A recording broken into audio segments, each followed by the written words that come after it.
Welcome to ABA Inside Track, the podcast that's like reading in your car, but safer. I'm your host, Robert Perry Cruz, and with me are my fabulous co-hosts. Hello, it's Diana. And it's Jackie. Hi, everybody. Hello. Welcome. Hi. Welcome Thank you. to the studio. Here we are. Here we are in the studio. So, for those of you new to the show, ABA Inside Track is a show where we read research on behavior analytic topics and we discuss it. Sort of like having a little journal club, you know, a bunch of friends, you get over and say, let's talk about the latest journal articles, which, you know, we all would do, but it's tricky to schedule that time in between work and trips to the store and whatnot. That's why we're here for you. We're like the Blue Apron of research discussion. Although, honestly, every time you say journal club, I still think that you are getting together people and journaling. Oh, like live journaling or blogging? Like you're writing your feelings in a journal, but in a group. Well, a lot of people might not know this, but I did used to have a journal club. I built it out of wood. I put it in a tree, and there was a sign on it that said, "No girls allowed," with all the S's backwards. But I didn't get anyone to join me, so I figured I should open it up. You've really branched out. I really have. It's been a growth process, but yeah. If you guys didn't know, Rob was in The Sandlot. Yeah, right. Those were the best summers of behavior analytic research of my life. So, in any case, we are going to be talking about ADHD, specifically increasing on-task behavior for students with ADHD this episode. And to do that, we'll be talking about 3 articles, one of which is a sequel to the first article, or follow-up, as you might say in the scientific community. I like sequel better. It's yeah, like we're part gonna 2 use sequel from now on. Part 2. If anyone's doing a presentation and they're doing a follow-up, please use sequel as a discussion of what you're talking about. First article is Peer-mediated reinforcement plus prompting as treatment for off-task behavior in children with attention deficit hyperactivity disorder by Wilder, Flood, and Masuda from the Journal of Applied Behavior Analysis in 2002. And then the sequel, Use of Peer-mediated Intervention in Children with Attention Deficit Hyperactivity Disorder by Grovocal-McAleese and Wallace. And that's also from the Journal of Applied Behavior Analysis in 2010. And finally, we'll be talking about a very recent article, Effects of White Noise on Off-Task Behavior and Academic Responding for Children with ADHD by Cook, Bradley Johnson, and Johnson from Journal of Applied Behavior Analysis 2014. Can you believe it took 8 years to do that sequel? Like, that is unheard of in Hollywood. Well, you know, sometimes you want to wait a long time to get your sequel. You get the buzz going. Everyone's really excited. There's high expectations. You know, the new Star Wars movie, I mean, that was a long time between new Star Wars movie, and that was really good. That made $1 bazillion. Okay. Yeah. You mean between episode 3... between episode 6 and episode 1? Well, that also made $1 bajillion. Or between episode 3 and episode 7? Yeah, that one. The more recent one, The Force Awakens. That was a much more critically acclaimed film, I believe. So, well, we are off task. Perhaps one of these articles will help us out a little bit. So before we get started, let's do a little overview of ADHD. Most of us practicing behavior analysts are often working with children with autism or some sort of developmental delay.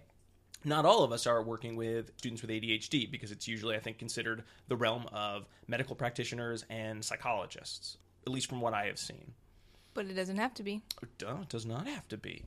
For those of you who have not ever read any research or looked into anything related to children or adolescents with ADHD, there is an excellent webinar I saw, I think back in 2009. I'm not sure if it's still on the Florida Institute of Technology website, but Charles Mace, or Bud Mace, did a really great overview of ADHD. So I'm not going to go over the whole thing because he was much smarter about it than I am.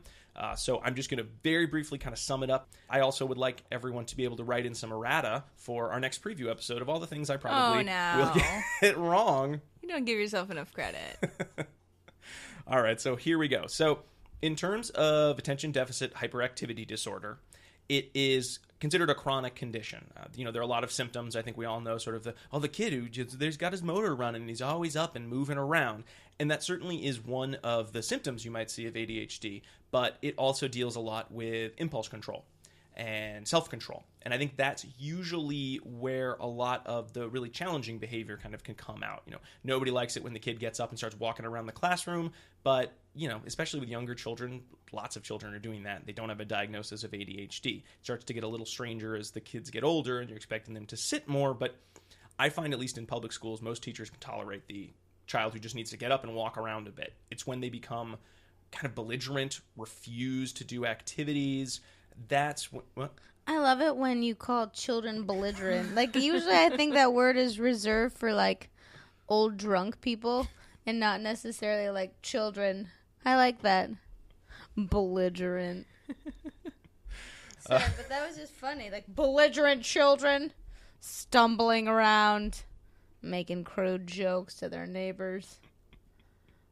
Those could be symptoms of That's ADHD. true. If your neighbors are belligerently telling you crude jokes, probably want to tell them to check with a doctor. Could just be a grumpy old man, though. Could just be a grumpy old man. Or That's lady. True. Or lady. True. Fair Could enough. be a lady. A lot of these behaviors, while I think we think of them as a realm of younger students, about 50 to 80% of individuals diagnosed with ADHD will continue to meet that criteria into adolescence, with about 10 to 65%. That's a big range. That's quite a range. Into adulthood. The range has more to do with the different types of research and the different findings. I mean, there were a lot of different studies that have been done over ADHD populations over the years, and not all of them have used the same criteria. So, big range. But that's still, even 10% is not great. Those who are considered to still have a diagnosis of ADHD into adulthood, about 50 to 70% of that group will have symptoms that impact their functioning.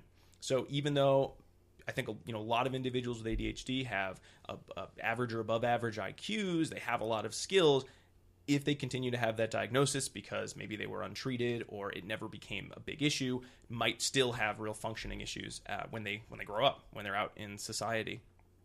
Sometimes I hear people talk about executive functioning with ADHD. Can you explain what that means? I can try. I didn't really look too much into it. It really, when I hear that, I kind of think back to my undergrad classes on brain damage at school, where you talk about, say, Phineas Gage or people who had lesions in their frontal lobe, and the idea of the frontal lobe being a place where there's a lot of activity when you are planning or restricting yourself. So you're showing self-control, I guess. Okay. You're delaying reinforcement. There's a lot of activity in the frontal lobes. And when I think of executive functioning, I am thinking of that part of your brain is not really firing as much as it would be in a typically developing individual. And there certainly is a genetic component to ADHD. Again, I'm not speaking from my notes so much as remembering my notes right now, so I may be way off, but certainly... I'm looking at some notes right now. Oh, okay, good. And you're right. But certainly there's a really high chance that if you are a parent with ADHD, that some of your children might have ADHD. It's really high in twins. So there is a genetic component. So there is something biologically different about you if you have ADHD. If you have actual ADHD. As opposed to... Just diagnosed You're just ADHD. a hyper kid. You're just a hyper kid. Oh, okay. Yes. So you have problems regulating your mood, not just unable to focus or pay attention. You have problems with, like, organizing tasks. Because these are really complex behaviors that we're talking about. Like executive functioning is a lot of planning that isn't fully developed in kids. Any child. Yes. That's why when you think of ADHD, so certainly any of you who've ever consulted to students who have ADHD in a classroom, the younger they are, the more it's about that they just keep getting up and they don't want to do anything and they run around and they flop on the floor and they get upset. Whereas if you're talking about adolescents with ADHD, you're probably talking more about that. Like, they can't seem to stay organized. They are increasingly belligerent, or they don't... I'm just going to keep using it now. I like it. It's good. It's my word now. And I think that's why, again, when you think of adults with ADHD, you don't, because adults with ADHD typically aren't, they just run around the room. They can't sit in their cubicle at their office job. You're just thinking more of folks. It's like they never seem to be organized. They say they're going to do something, and then they seem like they get distracted, and they don't. They get angry so quickly about something that goes wrong or something that's going on. And I think the issue there is folks don't think of that as, that person has ADHD. It's a real disability. It's a chronic condition. More, that guy's such a jerk and forgetful. What the heck? And it is true. Yeah, we need to look at self-control both in children and in adults. It's something you have to learn to control your impulses. Yeah, but it's that much harder for people. It's that much harder. Yes. Yeah. I mean, there is something in terms of whether it's neurotransmitter, neuron firing, that is not working the same way. And when you're talking about your brain not working the same way, that's a real problem. Yeah. So but it's not the same as someone who might have like a real learning disability in the sense of, I don't know if they're going to be able to hold down a job or participate fully and live independently in society. Like folks with ADHD can certainly do that. So the symptoms are more subtle, and when you start getting into a job environment, then it can be small types of difficulties that can end up having a big impact. But that's not to say there aren't strategies. Of course. One of the issues, and this is something that I actually have recommended to folks because it was such a huge part of the literature on treatment for ADHD, is medication, the idea of medication. Everybody knows, if I say Ritalin, everybody knows what I'm talking about. I'm talking about an ADHD medication. And typically that is the main line of treatment. So right now there are about, well, at least as of 2009, there were 2 million children or 2 million individuals in the United States who are currently on ADHD medication. And again, there is a reason that medication is so often prescribed, and it is because it is very effective. You know, if you're looking at, I think, rating scales of improvement of individuals on medication versus off, you know, you can see a 72 to 92% increase. Sorry, 72 to 92% improvement, I should say, because I didn't get into what the increase would be. However, there are... And this works by affecting a particular neurotransmitter?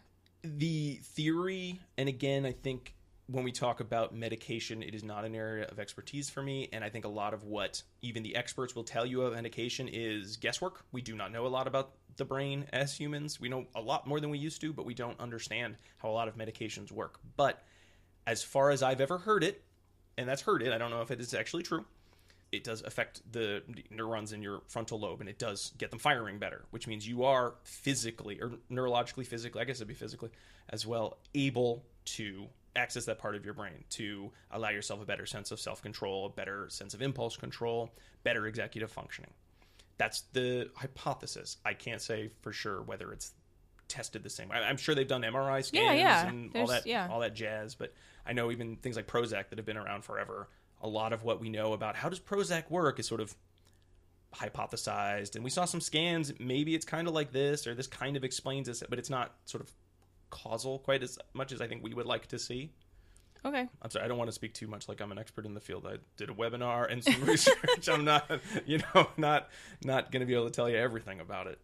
So certainly there was a study in 1999. It was the Multimodal Treatment for ADHD study, or the MTA study. And so you will see this everywhere. The American Association of Pediatricians will cite this a lot. I think the American Psychological Association cited this a lot. If you go to the National Institute of Mental Health website, you look up treatment for ADHD, this is the first thing that comes up.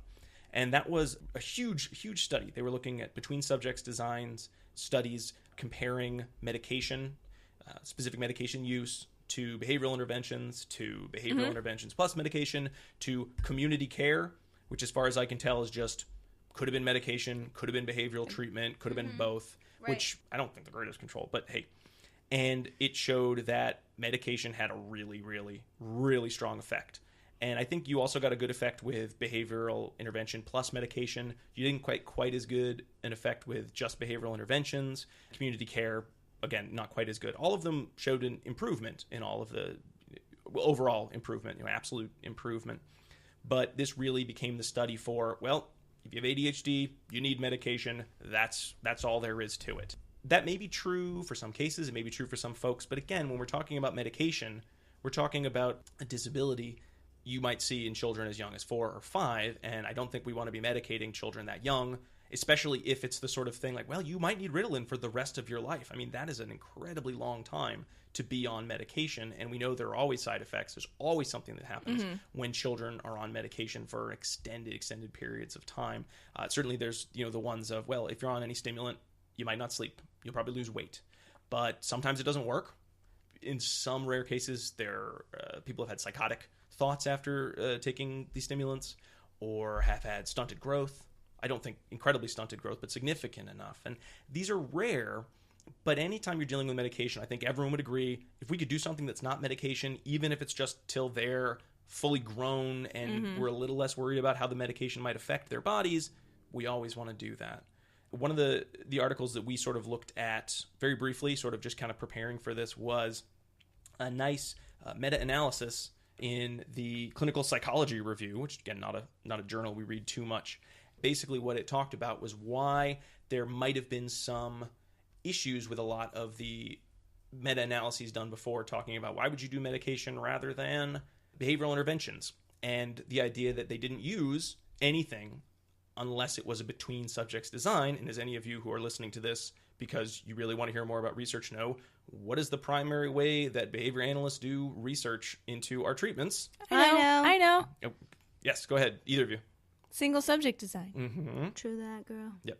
So if you don't include... Within subjects. Yes. If you don't include those, you are chunking out. I think they said they only took 13% of research into behavioral interventions for kids with ADHD. Right. They also lumped it together with cognitive therapy, okay, which I guess does not have any efficacy in the research. Cognitive only therapy. Yes. Not cognitive behavior therapy, right?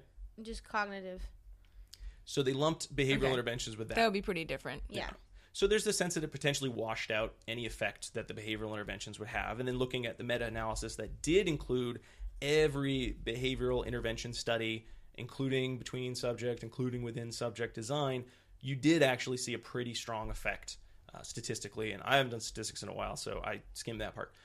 But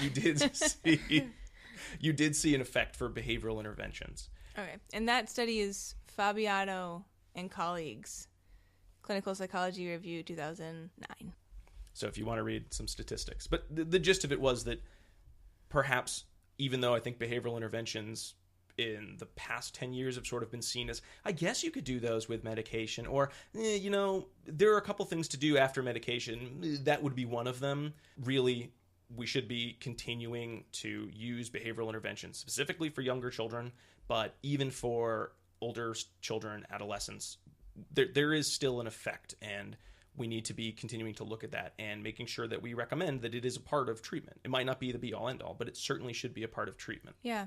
And, from what I have read about ADHD, I know that another side effect of it is it can really affect someone's self-esteem who has ADHD, because they're basically constantly being told to stop doing what they're doing, be more quiet, sit down, listen to your teacher, why can't you remember all your things? And that can really wear on you after a while. And when you think about the option of these different interventions, one is, let's take this medication for the rest of your life to fix you, versus these are some things that you could learn to do on your own. They're going to help you better manage your life and be more successful. Like, the mindset between those two is really very different. And that's not to say they can't work in combination, but including the person as a person in their treatment and giving them the impetus and the power to make those changes, to me, is really an important step, particularly when you're talking about children and adolescents. I agree. Again, I've talked a lot, and I have the first article, so dear God, everyone just skip ahead 30 minutes. No, you can't if you want. Don't skip. Doing great. When listening to Dr. Mace's webinar, he sort of gave a really nice quick overview of interventions. We're only talking about interventions specifically related to on-task behavior, but I did want to kind of share these real quick because they did have the more global view of what would you be trying to accomplish when working with families and children with attention deficit hyperactivity disorder. And the first thing is you do want to include parents. A lot of behavioral intervention packages are going to really be looking at teaching parents about contingency managements. How can you use a point or token economy to reinforce your child's good behavior? How can you use timeout from preferred activities as needed? Response cost. It does seem like in the literature, a lot of the successful interventions did have a punishment component in them. But again, not all the time punishment, like you were saying, Diana. It's got to be about positive behavior change as well. It can't just be you're in trouble for this and you lose that. Yeah. Sometimes when I talk about response costs, I think about it as clear feedback. And I'll use that type of terminology. Yeah. It's just making that contingency just that much clearer. So that might be helpful. Yeah. And if you have a contingency in place, it's not, I'm so tired of this. Go to your room and never leave again. It's very clear. Hey, you did this. This is what's happening. Neutral tone. I'm not angry. This is just the thing. These are the rules. These are the rules. Yeah. I think that helps parents too. I mean, then it takes the emotion out of it. It takes any sort of like, you're doing this directly to me out of it. And it's like, okay, this is what I'm going to do. This is how I'm going to follow through across everything. I think it just makes it a whole lot easier. Yeah. Yep. A lot of the other interventions have to do with improving self-control. I think we've said that a couple times, and exactly what that would be when looking at a behavior model of self-control, at least, Dr. Mace's description, it really looks at, well, you're making a choice. You get to choose between a little reward now or a bigger reward later. A lot of times that also has to do with the amount of effort. So a bigger reward later and probably more effort to get that reward. And children with ADHD have a very hard time given a choice between something great a day later and something in 15 minutes, would choose the 15-minute option. It's just that's very hard for them to do. Is this referencing the marshmallow test? Do you know the marshmallow test? Michelle, marshmallow test. Tell It's me a about really it, 'cause old study. I don't know. Study in the 70s Yeah. on self-control, where there are children and they're in a room and an experimenter comes in and says, hey, I'm going to put this marshmallow on the table. You can eat it when I come back. So just sit here, and if I come back and you haven't eaten it yet, then you can have 2 marshmallows. So they're sitting there. They leave the room. There's like little kids like staring at the marshmallows. Most of them lick it, which I love. And they'll like stare at it, and they're like, one of them you could see like going, oh, I'm gonna eat that. I'm gonna eat it. I'm gonna eat it. And then to see how long they wait. Most kids don't wait, and when they're young. Yeah. But as they get older, they learn to wait for that second marshmallow. And I think that's, of the components that you're looking at with impulse control, it really does come down to the idea where your choices are going to have to do with what's my rate of reinforcement, what's the quality of the reinforcer, what's the delay to reinforcement, and what's the response effort. So a lot of times when you're trying to teach better impulse control or self-control, you're looking at one or multiple of those factors and training the individual to understand the rules, understand the contingencies, make better choices, possibly using like delay fading or fading in demands over time, so that it's really, you can get 2 things after 1 second or 1 thing after 0 seconds. You made it, you waited, and sort of increasing the amount of time between delivery of reinforcers, sort of one activity, and sort of knowing which of those you want to look at, or having a sense of how you want to work with the individual on self-control will allow you effective behavioral interventions, which is what we're talking about now-ish, I guess. Yeah. Great. One other thing that when you were reviewing the MACE webinar with me, he had gone over that medical treatments were effective, behavioral treatments were effective, but then he also listed some things that they had thus far found ineffective. Mm-hmm. Do you have that list? I thought that was really nice. Dietary management. So taking sugar out of the diet. Sorry, folks. Sugar does not make kids hyper as much as you believe. I know. That's so interesting. They did like a double-blind study where kids had extra sugar and not, and no one could tell the difference. Mm-hmm. You also don't catch a cold by being cold. If you go in the water after eating, get cramps and die. Those are. But what if you take your castor oil beforehand? I don't know what's in castor oil. Is it a beaver thing? I don't know. God, I don't even know. Like castoreum, the natural flavor stuff. Other non-effective treatments would be high doses of vitamins. They might be good for you, but they don't have any effect on your ADHD. Cognitive behavior therapy. Long-term psychotherapy. Makes sense, because that never works for anything. No. Play therapy. Biofeedback, which I have seen be effective in some areas, but not in ADHD. Chiropractic treatment. I don't know who thought that would work. And sensory integration, which, again, never works. Never works. Okay, thank you. Sure. I'm glad that people have checked on that, and those things don't work. They do. I'm trying to see if there's a citation. It does look like there was one. Again, these are notes from 2009, folks. So listen with caution. It does look like Dr. Mace mentioned Barkley 2006 and DuPaul and Stoner 2004. I don't have anything else in my notes, so I couldn't tell you where those journals are, what journals they were in. But there's some names for you if you would like to do. Great note taking, though. research. I never write articles down in a presentation. Oh, there was a test at the end, so I was really nervous. Usually they don't have a test at the end, so I was really scared that I would fail the test. Did you pass? I passed. Yeah, I got. Good. I got like 2 CEs or something real good. Yeah, it was a good one. It was one of the best webinars I think I'd seen in a long time. Awesome. Obviously, I've listened to any of mine. Your webinars? Yeah. I listen to you like every I know, week. I'm just kidding. Chat and behavior analysis. Do I need more? No. Before we get into our articles, I did want to give the code words. So speaking of CEs, did you know that listening to ABA Inside Track, you can earn CEs for listening and sort of talking along to your radio, I suppose. I don't know if you're doing that, but it might be fun. And having our code words to prove that you are a solid listener. And we're going to give you the first of 2 code words right now. And the first one is jelly bean. Jelly bean, the candy. Jelly beans. Jelly Bellies. Brax. Those are 2 kinds of jelly beans. Brands. Jelly beans. Just don't feed me the buttered popcorn ones because they're gross. They're the booger flavored ones from Those Harry are also Potter. gross. Those are real gross. Jelly bean. Okay. So we're specifically looking at articles today that discuss the idea of increasing on-task behavior for students with ADHD. And the first article we are going to talk about is Peer-mediated reinforcement plus prompting as treatment for off-task behavior in children with attention deficit hyperactivity disorder by Flood et al. From 2002. I'm going first, so continue to listen to me, I suppose. Sorry, everyone. In this article, there were 2 real kind of key purposes. The first was to use functional analysis as a means of determining why some of these off-task behaviors might occur, which I'll be honest, guys, I really like, because if you've ever read an outside report that says you should do an FBA on a child's ADHD, I look at that and I say, I don't really know what that means. Like, what would I do? It's so vague. And if I put you more need a thought dependent into variable. Yeah, right? Don't you like it when Rob's whispering to you guys? You're like, oh no, I have to turn. Right now, Rob right there was the opposite of a commercial. Because, when you're watching TV show and the commercial's really loud, and then you have to, like, turn down the TV, and then it comes back, and then you have to turn it up again. Right there, I bet you're like, what did he say?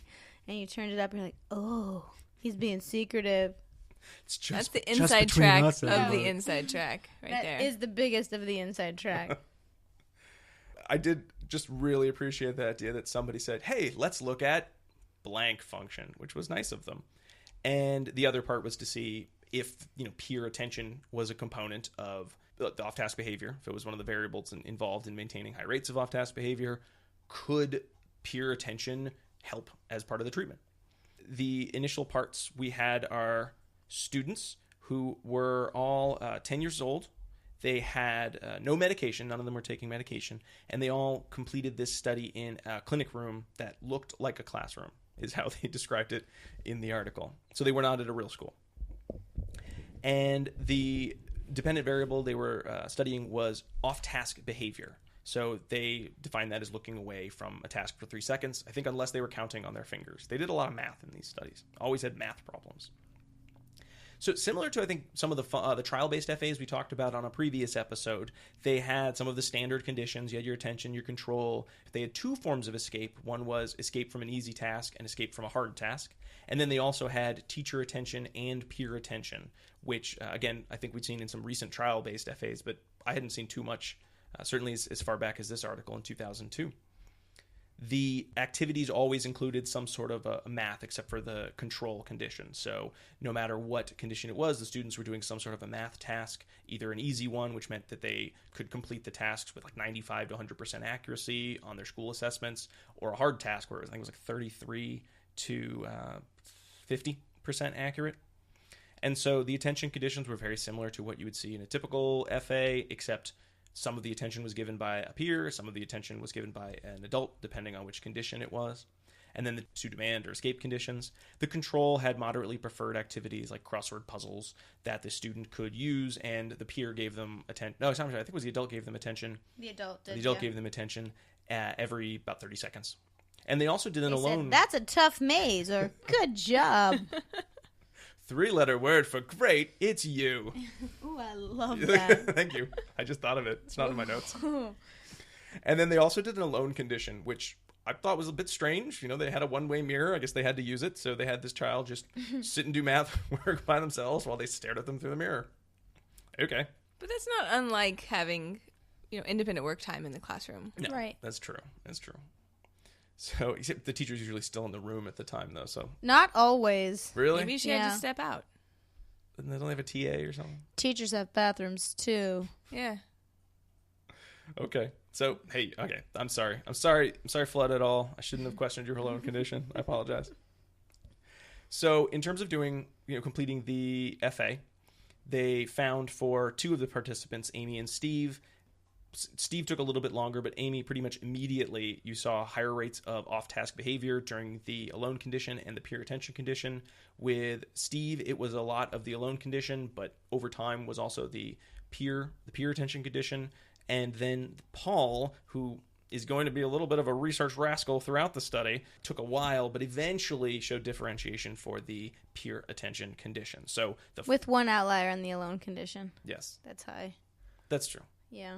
Oh, you're being more specific than me, Jackie. Sorry. I'm summing it up. I feel like I've talked too long. I'm trying to rush myself. Don't rush yourself. Because with Paul, I think, honestly, even though you see differentiation in the end, if this was me, I'd probably run that out a little bit more. Yeah, it wasn't the strongest of the 3. I mean, Amy, boom, there it is right away. Yeah, Amy rocked it. Steve got there, but not really. Mm-hmm. And Paul just kind of shot up. He didn't shut up. He shot up. Yeah. Right at the last. The last 3 data points. Yeah. It was pretty. Not quite as strong. So, at least in terms of the research, everybody said, all right, the function of these behaviors is peer attention. And alone does something, but nobody knows what. And they did list that as a limitation later on. So they created the treatment, which they discussed in the introduction, in which they had a DRA plus prompting treatment with the peer. So they'd have the peers working on a math assignment with the participant. And the peer would be saying things like, great job, high five, throughout. So a lot of social approval if they were remaining on task.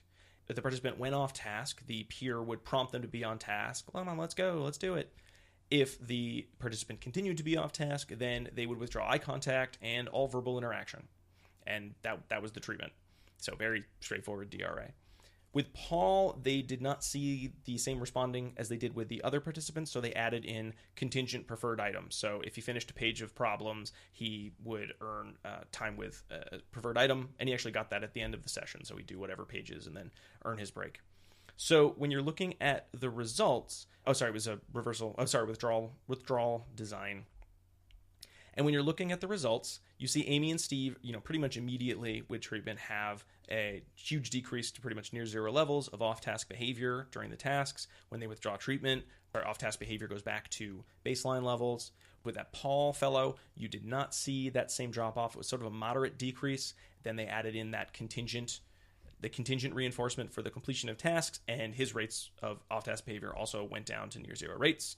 Withdrawal rates went back up to baseline and re-implement treatment, and they had the decrease in off-task behavior for all participants. Real conclusion of this was, hey, here's a way to do an FA with peer attention and differentiating the types of work, which I think are 2 components that are going to be important for students with ADHD, because most typically developing students love attention from their friends, and it's really hard to not give attention to kids who are cracking jokes or doing something different than the norm in the classroom. That's true. I remember when I was in grade school, there was this guy named Justin in our class, and every time we were quiet, he would sing this song by Neil Diamond, but it was like, Sunshine on My Shoulder, but it would be like, mushrooms in my butter makes me happy, and he would sing that like every time it was quiet, and everyone would laugh every single time. He had detention a lot. I still remember him. I wonder what he's doing. I don't know. Justin, if you're out there, I still laugh.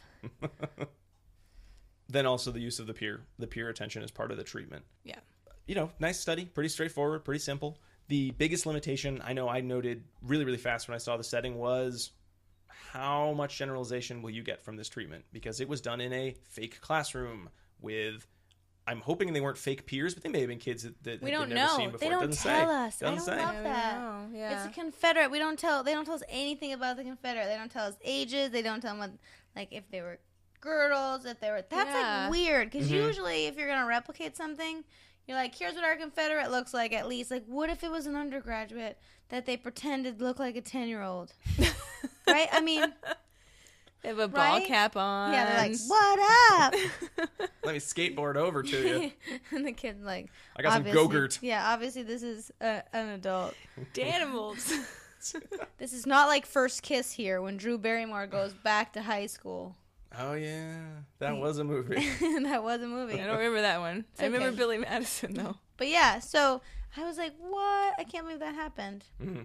Yeah, or how they trained the Confederates. There was don't no mention it at training. all. Yeah. So it makes it seem like they just had this kid and they're like, just tell him he's doing a good job. Go ahead. It's okay. But they don't even tell us that they did that. Yeah, who knows? Right? Yeah. Did they whisper to him or her? Mm-hmm. I'm Or- sure it's a casualty of the brief report. Right. Mm-hmm. Yeah. They know. absolutely. They know what they did. They know. Because they did We it. just didn't get a chance You to know what you did. Yeah. Flood it all.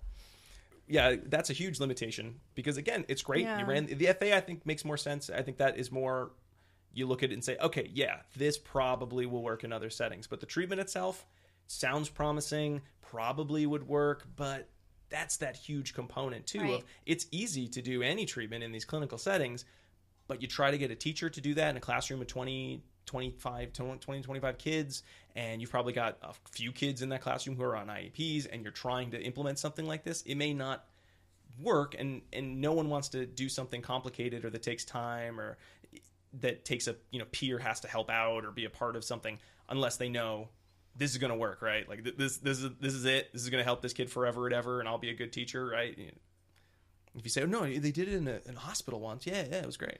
In 2002, I'm sure you'll love this. But no, and it's also, it makes sense too, though, because this has to be in a typical public school setting, right? So Yeah. one teacher, most public school settings with kids that have a diagnosis don't have AIDS because ADHD isn't that sort of learning disability necessarily. So it's one teacher with a whole lot of students.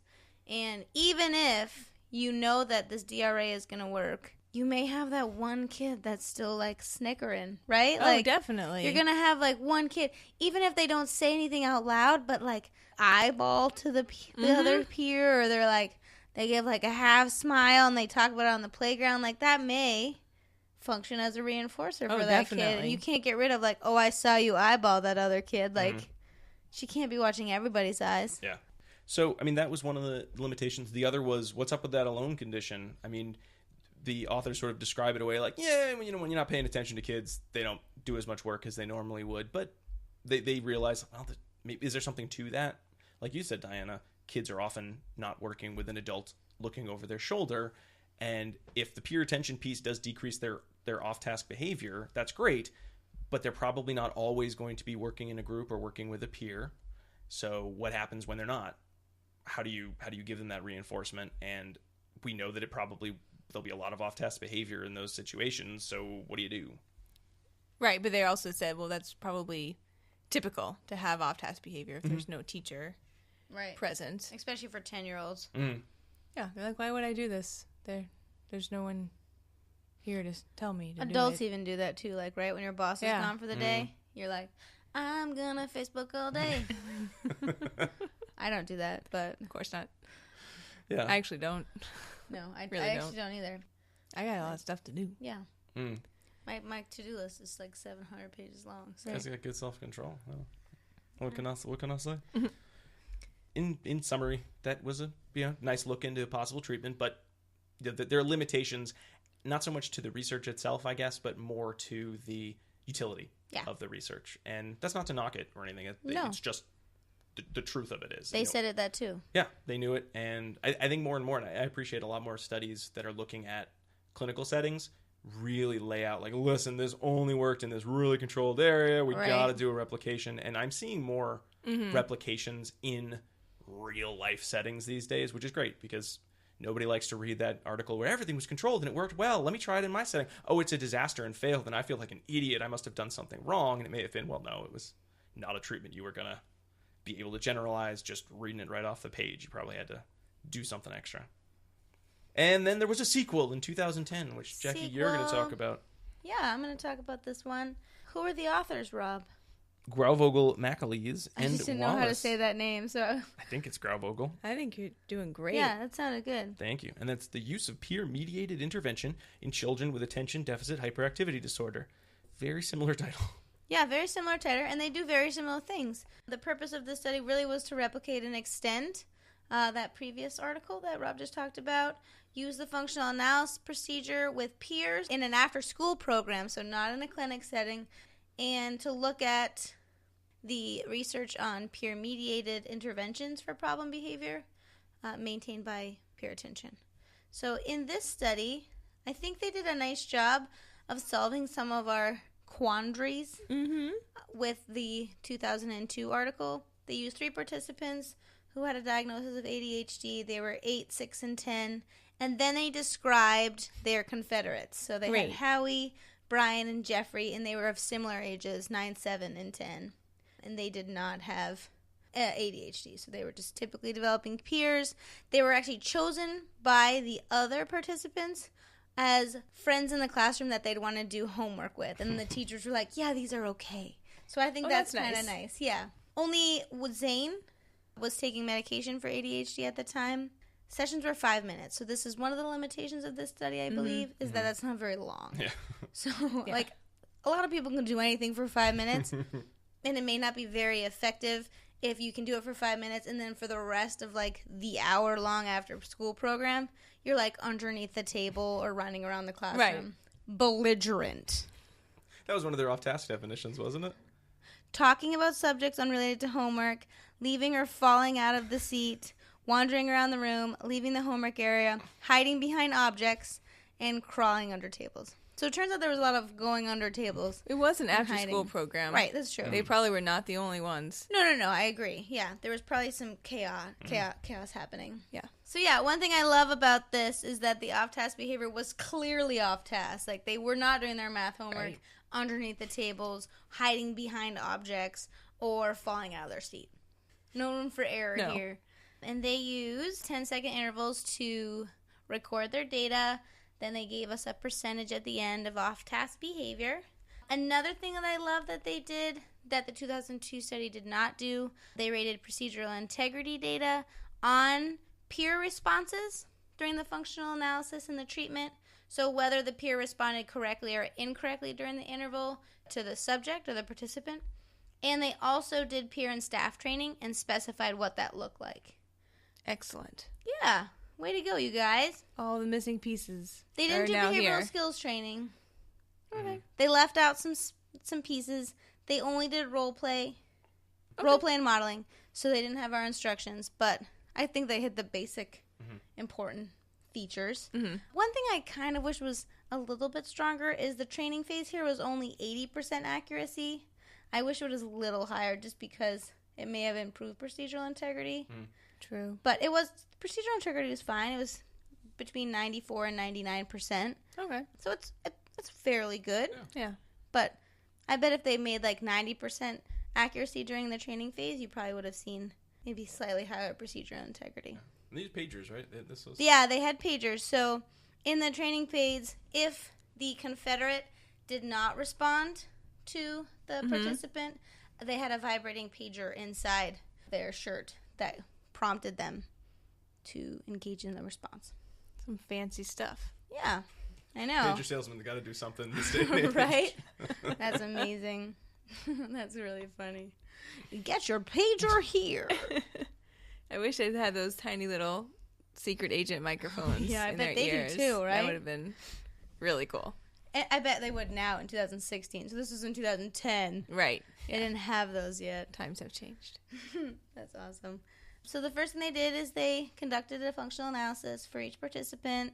They used attention, play, demand conditions in a multi-element design. They did the attention of the peer condition, and they used these worksheets again. Turns out, like, worksheets are the take-home for doing functional analysis. Well, I sat in on a lot of the year of first grade for a while because I was observing a student. Oh, I was like, why? Yeah, well, I went to first grade once. Yeah. But then as an adult, I sat in, and they do a lot of worksheets. That makes sense. So I think it was probably representative of real life. Oh, good. Yeah. Okay. When I went the very first day, the teacher was like, every time it says color, you have to color. And you have to color it all. And it has to be all colored in. And you have to use different colors. Like, it was really a lot of emphasis on coloring the I appreciate worksheet. the specificity. I do too. A lot of times, like, you should color. And you get the kids like, I want to color. This hair's blonde. But I did it. And then, well, now you got to color again. And, you know, they lawyer their way out of it. Well, you didn't say color every piece. You said, Yeah, there's color. I meant the letter of the word. Or they here. just take one crayon and just go across the whole like the sheet. whole boy is blue. Yeah. I love that. None of that for this class. Well, nice. Good, because you need to work on fine motor skills. Mm-hmm. Good, and creativity. But anyway, so we have lots of worksheets. The peer was present during all the functional analysis conditions, but only interacted during the peer attention and control condition, which is nice. Okay. So they controlled for that aspect. During the peer attention condition, if the target behavior occurred, the peer provided 10 seconds of attention, like laughing at the joke, going under the table with the participant. How amazing is that? And walking over to the bleachers, wherever those are. I guess that's probably leaving the area. Or maybe it was in a gym. Right, yeah, since it's an after-school program. Right. What I wish they added here, too, is what the staff did during the staff attention condition. Mm-hmm. I hope the staff got under the table and walked over to the bleachers. We don't know. We don't know. I'm pretty sure not. Probably more negative attention, I would think. But it was probably... Hey, get back over here. Hey, get out from under there. You can't go under the table. Yeah. Right, but I wish it was, oh, you're under the table? Me too. We're having a great time under here. They don't really talk about that, though. So for each of the 3 participants, we do see higher rates of off-task behavior in the peer attention condition. And these are very clear functional analyses across all 3 of the participants. Rates are significantly higher, levels higher across all 3. And there's very little variability across all 3 of these functional analysis, which is pretty neato. Mm-hmm. So then they did the treatment evaluation, and they did a multiple baseline to assess functional control. And they did a reversal for 1 participant. So the baseline sessions were identical to the peer attention condition, and everyone had very high rates of off-task behavior in the baseline condition, so ranging around 40 to 100% of off-task behavior. 100% is pretty amazing. Yeah. I love that. They were probably like, yes, our treatment definitely has to work, right? Because 100% you can't really go anywhere from there. But during the treatment phase, the peer provided statements of praise and help if the participant was on task. But if the participant was off task, the peer discontinued praise and help until the participant was on task again. So there was no that prompting, let's keep moving. Mm-hmm. They just completely ignored them. So that's kind of straightforward, I think. If he's on task, do it. If he's not, don't. That seems like something you could do as a class-wide intervention for everyone, mm-hmm. right? Like, if you see this kid being bad, don't help him. Yeah. So I like that. And they saw good results, too. So in the treatment condition for Scott, you saw an immediate decrease to low levels with little variability in the differential reinforcement procedure. They did a return to baseline, previous high levels, and then they did the return to the differential reinforcement, and it went right back down to less than 20%, which is pretty good because he was one of the lucky lads that was at 100% of off-task behavior during baseline. Yeah, it was a big decrease. It was huge. For Zane, he didn't have a reversal, so he just was in baseline. And then when treatment was implemented, we did see a return to low levels during treatment. Not a return, but just going to low levels. Yeah. I wonder why they didn't do a reversal. I don't know. Maybe there was some instances where he was doing great, so they were like, let's keep doing it. Or maybe he was just unavailable. Yeah, he might have not come to the after-school program. Maybe his mom didn't want them to do a reversal. Mm-hmm. Yeah, they didn't say anything about what happened. Right. It's just an AB, so... Yeah, it's an AB embedded within the multiple baseline. Yeah, that's true. Yeah, it's not like, we're not like, what? An AB? It's there. It's just not like they're there. Yes. We don't, for Zane himself, we don't know. Right. As much. But. And then for Drew, it's an AB as well. You know, they have baseline high rates of off-task behavior. And then when treatment was implemented, they saw very low rates. Again, around 20% of off-task behavior or lower, which seems fairly typical in an after-school program. Right. Yeah. 20%. And they were 10-second intervals. So, like, in 5 minutes. Not bad. That's pretty good. Yeah. They also did a 1-month follow-up for Drew, and they saw continued low rates for him, which is nice. I wish they did a follow-up for all of them, to be honest. Yeah. But they didn't. So for the follow-up, was the treatment in place? You know, I don't think so, but they don't specifically say. So they say follow-up sessions were conducted for Drew a month after the last treatment sessions, and the pager was not used to prompt the peer during these follow-up sessions. So I don't know if peers were still ignoring Drew, if he was off task, or if, well, he really wasn't off task. So he was at 0%. Yeah. So we don't know. No opportunity. There was really like very little opportunity for peers to even implement the procedure. So we don't know. Okay. Yeah. Another thing that they did is they did a social validity questionnaire where they asked participants if they liked working together, if they completed more work, and if they liked participating in the study. And they did this for both the children with a diagnosis and the Confederates, as well as the staff. Everyone said yes except for Brian when we talked about liking working together. He was one of the peer participants. He only said sort of. Okay. That's good to know. When you talked about completing more work, everyone said that they completed more work. One staff member said maybe. Kara. She wasn't sure.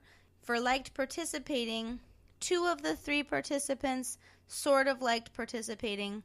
All 3 of the peer participants liked participating, and all 3 of the staff liked participating. Oh, good. Yeah, so that's pretty nice. Yeah. I have to say, they fit a lot into this 4-page article. Yeah, they kind of rocked it. Yeah. Right? They fully defined their dependent variable and their procedures. They did IOA, procedural integrity, and social validity. Right. They're great writers. They did an FA and a treatment and And follow-up. And they even mentioned their difficulties. So they talked about what happened when they actually did this in a real setting. They had uncontrolled situations in the functional analysis and in the treatment phase. So twice during the peer attention condition, another peer interacted with the student when he engaged in off-task behavior. So it wasn't serious because that's what happens. A similar situation occurred during treatment for Drew. So during treatment, you're not actually supposed to contact that reinforcement contingent on off-task behavior, but he did. And so the staff just moved kids around. Okay. Which is good. And then he said also on the 26th session of treatment for Zane, his sister corrected one of his math problems, and he ran away. Oh, no. So then they trained the sister on how to implement the intervention. They should have done a preference assessment for peers, I think, before they Right. started. Yeah, so that's pretty nice, though, that they added in this natural situation, things happened, but we still got pretty great results. Yeah. And those are very real scenarios that you probably would encounter. Yes. Right. And so they did say that it was really difficult to identify specific behaviors and respond appropriately, like for the peers. So that was difficult to train and to make sure that that happened throughout all of the sessions. They had created scenarios and practiced with the investigator, but obviously the investigator couldn't have thought of all of the possible scenarios that may have happened. So they didn't talk about how they systematically faded the intervention. The only limitation they had is that it was 5 minutes. Right. Right? I mean, but conceivably, that could be another extension, is that they could see if this procedure would work for 30 minutes. And they do say that most everyone worked up to the 30 minutes total for their homework, but that's anecdotally. So, yeah. So someone out there, you can make this a trilogy. This article. Trilogy! It's about time now. I mean, it's not quite 8 years, but... Well, by the time you do Right. it, Yeah, you finish it It all. might be. write it up, published. get it published, it will be. All right. Well, we have one more article to discuss about on-task behavior with students with ADHD. So, Diana, tell us about the use of white noise to increase on-task behavior. I can do that for you. So the article I'm going to talk about is Cook, Bradley Johnson, and Johnson, Effects of White Noise on Off-Task Behavior and Academic Responding for Children with ADHD, and that is from JABA 2014, so it's a recent one. In this study, they, again, were looking at reducing off-task behavior for children in a classroom setting. But the intervention that they wanted to analyze was the introduction of white noise through headphones for the children while they were supposed to be doing their independent work time. And white noise has been effective for other purposes as well, in or decreasing crying for infants, and increasing sleep for hospital patients. So they also wanted to see what effects it might have here, the idea being that it would limit outside distractions. They also talked about trying to find ways to implement something that was either to replace a medication or in addition to medication that might not be terribly socially stigmatizing. So that's something that we could discuss, maybe how we feel about these headphones. Right. But that was the idea there. Is, kids do have headphones sometimes in classrooms on the computer. They might be listening with headphones, so it might not be that unusual for them to be listening at their desk with headphones. So that was the idea here. So in this study, they had 3 participants. They were all boys. 2 of them were age 9, Edgar and Kareem, and one of them was 8, Cecil. All of them in the study actually were taking medication for ADHD. So that is different than the other studies that we had looked at before. And they were taking Adderall and Vivance? Yeah. Is how I was going to say it, Oh, but I that don't sounds know. way better than what I just said.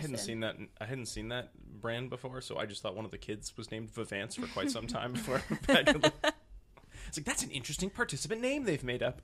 So the dependent variable that they were looking at here was off-task behavior, but they broke it down into 3 different components, which I liked just as a means of thinking about what it means to be off-task. So the children could be verbally off-task, so saying things that were not related to the homework assignment, motorically off-task, getting up and walking around when they were not supposed to, or passively off-task, which was just sitting and staring for a certain period of time. They broke it down, but then they all just put it all back together. It was just one measure of off-task behavior. But I thought that was a cool way to think about that. And then they also looked at number of items correct on the assignments that they were given, as well as a secondary dependent variable. The sessions were 15-minute sessions, minimally. They could have up to 30 minutes to complete the work, but they were measuring for 15 minutes, and then if the child finished their work early, then the session was over early, so they didn't try to stretch it out, which was good. That's always awkward. Right. And they measured behavior in 15-second bends using a momentary time sample. So what they looked at here were 3 different conditions. What were the conditions? Oh, well, let me tell you. The first was a baseline condition in which children were just asked to do their work as normal. Okay. The second condition was a condition in which they had headphones, but they were required to wear them, but nothing came through the headphones. They just looked cool. And in the third condition, they wore the headphones and they had white noise coming through the headphones. So it was an A, B, C, A, C. That's a reversal design because you have 2 different conditions, and it's not just withdrawing one condition to go back to baseline. Oh. Yeah. Still trips me up, man. Me too, but we're getting there, guys. Okay. 20 years of working in behavior analytics. Someday. So that was what they did for each of the participants.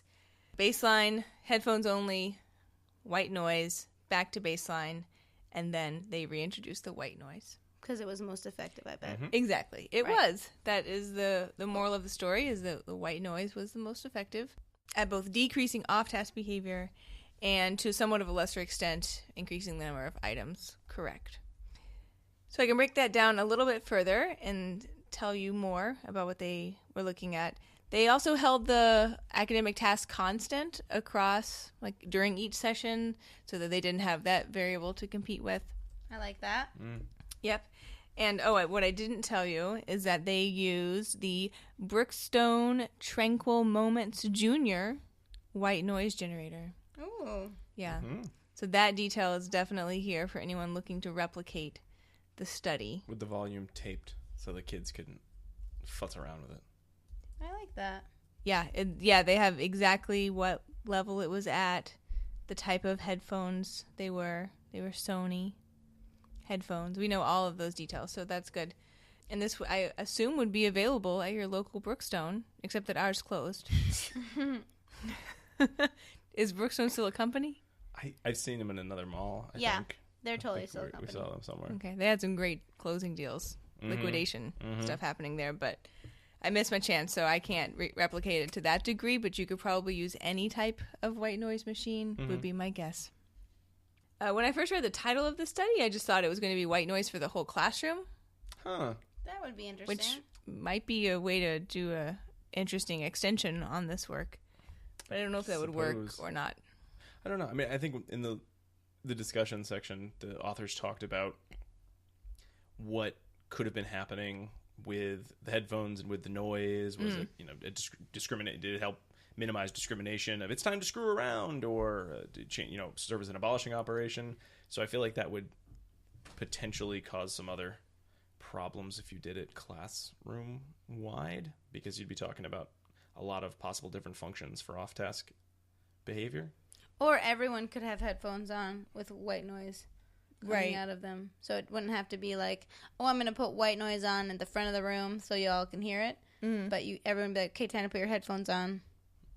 Let's rock it. I like that idea. Yeah, I like that too. All right, I need you to work for 15 minutes straight on this writing task. Put on your headphones. You're probably going to have less off-task behavior correlated with white noise because, everyone will be listening to their own white noise. Hmm. Yeah. But then you take out the element of it's stigmatizing for these 3 kids. Mm-hmm. You would take that headphones. out. Yeah. So I like it for that reason Me too. Okay. And it's fairly common when you're in open office. Let's be honest. Open office concepts. Most people are listening to headphones. Are they? Yes. I don't know. Yes. I saw Office Space, but that's... no. As far as I've gotten. That would be an open office. That's not open office. That's a traditional office with cubicles. With cubicles. So open office, there's no cubicles. Oh, there's no cubicles? No, it's like right now as we're sitting, there might be smaller partitions, but you can see everyone.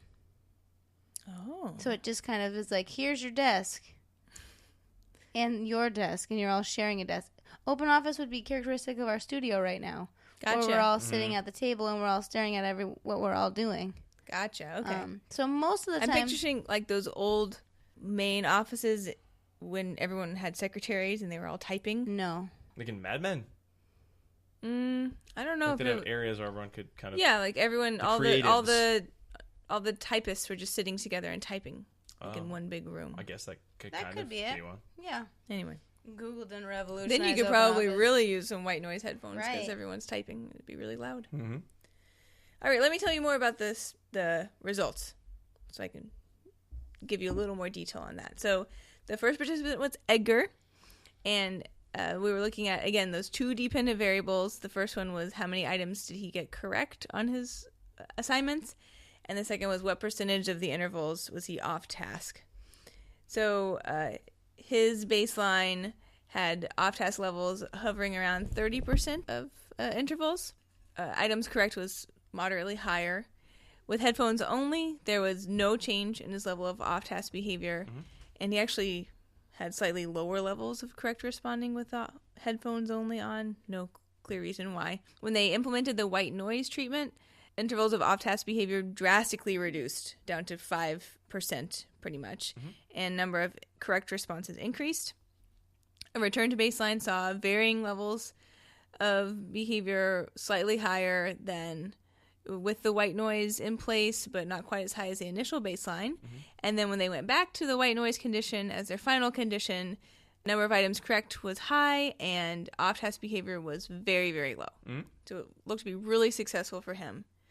For Kareem, the second participant, both number of correct responses and off-task behavior were moderate and variable during initial baseline.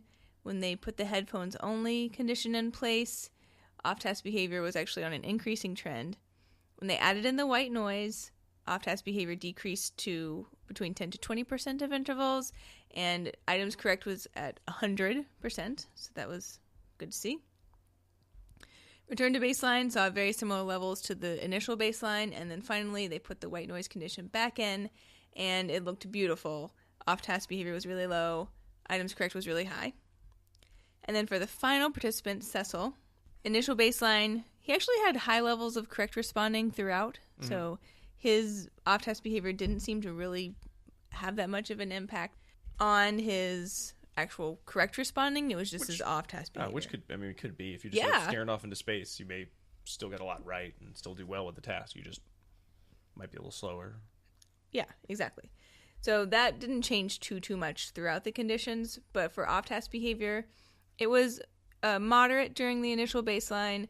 Headphones only, saw no change. When the white noise condition was implemented, that was when off-task behavior really did decrease quite a bit. Return to baseline, saw an increase in the off-task behavior, and then white noise condition again, saw it drop down to very close to near zero rates.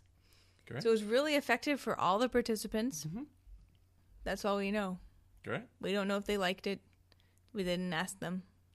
And we don't know what other types of social effects it might have had for them in the classroom, but we do know that it worked. Mm-hmm. And this seems like one you would have wanted to get a social validity measure on.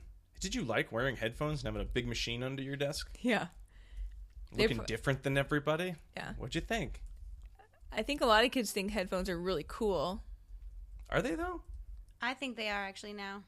Yeah, they're not stigmatizing like they were when we were in elementary school or high school. Now they're like kind of cool because it looks like you're like beating it up. Like you could do like the beats or. Mm-hmm. Yeah, totally. These were noise. Were they? I guess they didn't say if they were noise canceling headphones or not, but I would assume that they were not just plain old headphones. Well, they were Sony brand.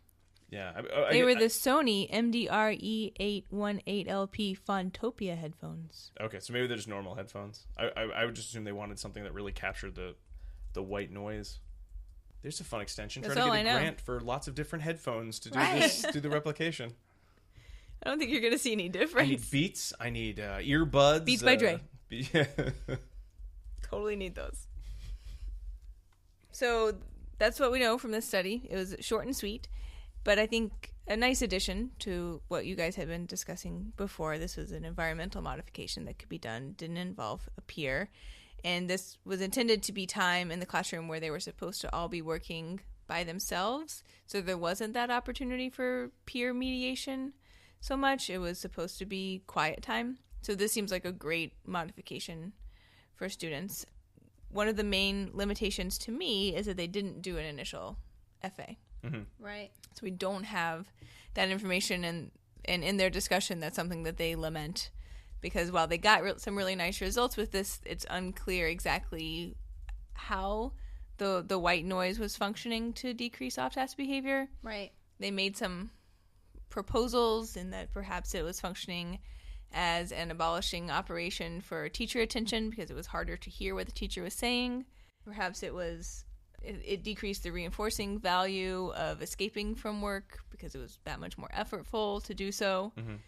Or it could be that having the white noise piped in served as a discriminative stimulus for this is time to work and made getting up from the table just that much less reinforcing for them. Mm-hmm. But they don't really know because they don't know what was the initial function of the off-task behavior. So that's definitely something that could be looked at as an extension for this particular study. Mm-hmm. So I suppose if it had been similar results to the other FAs that we talked about, peer attention and higher off task during, say, an alone condition, which one of those hypotheses then, or what would those functions mean in terms of why the white noise worked, do you think? I think they would have to do more analysis in order to really parse that out. Mm-hmm. Because even if we knew that behavior was maintained by attention or automatically maintained, there still could be a number of different hypotheses as to why the white noise might work, and you might need to do some type of pairwise analysis to really kind of break that down further, I would say. I was just wondering. Just popped in my head. We did a lot of review in the beginning. Mm-hmm. So really, I think what we should do in our dissemination station today is just focus on peer-mediated implementation strategies in the classroom. Mm-hmm. I think one of the areas that you would want to look at that is the logistical aspect of this in a classroom. So we have some treatment ideas, and we sort of floated some possible ways to bring these treatments to the classroom, but I think there is the concern, if you have a peer who's giving this child attention all the time, are they going to get their work done? Or then they'll know they have a disability, and aren't we breaking confidentiality? So I think there are a lot of hurdles that one would have to get over to utilize these in a larger fashion. Not insurmountable, but I can already think of playing some conversations of, this is the treatment I want to do for this child that you've said is off task all the time and you're really, really worried about it, I can already see a lot of like, oh, I don't know, I don't think that's going to work, I don't want to do that, or oh, that's weird, we can't do that, kind of being thrown up in those situations. But hey, your mileage might vary on that. I'd probably want to look at selling that, especially if you do have someone who sees behavioral interventions as, say in the MTA study, of, well, I guess it's something you could do. That might come across as, why would we do this? Can't we just tell the parents to medicate their kid? Nobody ever does, but right. There's sort of that hint of like, well, medication, whatever you want to do, though. That's my only real, I think, dissemination aspect. And then just the general dissemination of, remind people behavioral interventions are effective for children with ADHD. Doesn't mean medication is not, but I think it has been really downplayed as something that is at all useful in cases of ADHD. Yeah. But these were really simple interventions. Mm-hmm. They weren't that difficult, I don't think, to put into place. And they saw really great results for the behavior. So I think it is doing a disservice to children with ADHD to say that this behavior is out of their control, or they can't help how they're acting, or it's right. It's just something that is what it is. Mm-hmm. There's a lot that can be done just as far as manipulation of environmental contingencies that teachers could learn how to do. We could make sure that peers in the classroom know, and this just barely scratches the surface as far as the types of things that could be addressed behaviorally that are symptoms of ADHD. There's so much more out there that I don't know if the research has all been done yet, but is wide open to be done. And how great to have additional alternatives to medication, either for families that don't want that for their young children, or in situations where it's not working or the side effects are adverse. Or in conjunction with. I mean, these are skills we're teaching too. Yeah, definitely. Right? So it's not only like, oh, give the kid medicine and it's going to automatically be better, but give the kid medicine and then give them strategies while they're on the medicine so that eventually we can fade them off the medicine later on. Yeah, possibly. It's possible. And the thing is that I know there's a big push in the medical field to wean kids off of Ritalin and Adderall when they turn 18, because there hasn't been a lot of documented effects in adults. And so, like, if you haven't taught them any skills or strategies, then you've let them down. Sure. Definitely. And there's also the issue of the medication, even in studies showing that they are effective in decreasing a lot of the symptoms. They don't often have any effect on academic performance. So if you were a parent of a child with ADHD and everyone said, you know what, since you put them on medication, they've been much calmer, they've been sitting, but they're still really performing low. And they have an above average IQ. They should be getting all A's, but they're getting B's and C's.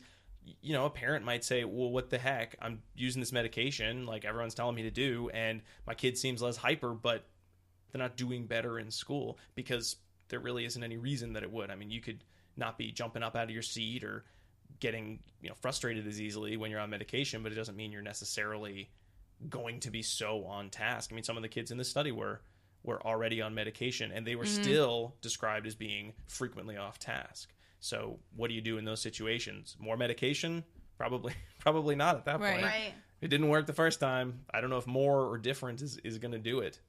It could, but man, I don't know. Nothing sounds like we don't know what we're talking about. Then, oh, that didn't work. Here's a different medication. Why don't you try that one? Shrug. See how it goes. I think we like you said, Jackie, we did a lot of dissemination during the article, so I don't think we need to go too much into it. I do want to make sure that if you are listening to this to apply for CEs, that you have our second code word, which is forest. Forest. There's lots of trees. Forest. Thanks, everybody, so much for listening. Dinah and Jackie, thanks so much for going over these interesting articles with everyone. You bet. Out there in podcast land. Jackie, I didn't hear you. Sorry, yay! I zoned out a little bit. Jackie was a little off task. No, I was just zoning. I'm going to give you some white noise. Thank you, right? And then I'll, fall asleep. Is that what it is? I don't know what white noise like, is. Yeah. Ugh, I would not want to be on task with that sound. That was really good. That's Thanks. scary sounding. I've been practicing. It's like a demon in my headphones. I don't like that at all. Well, it's like my little app that has all the different sounds. Yeah, but I like those are the all ocean. white noise too. I want to hear the ocean. Oh, I like rain. Rain's or good. storm. Storm's good. I like. Yeah. Here, what about this one?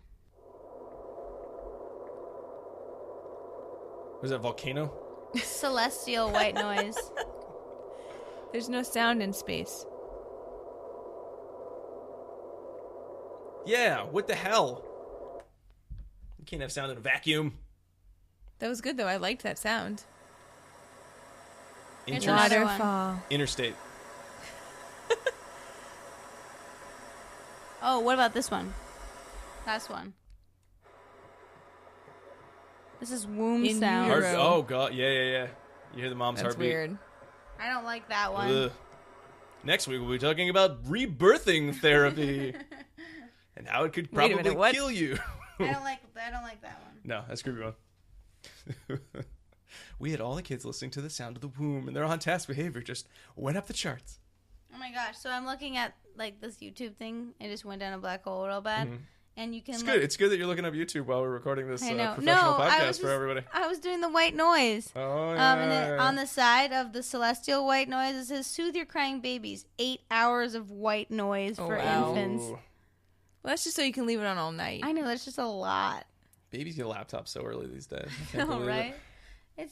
It's your birthday for your 0-day-old. Here's your first laptop. It's a MacBook.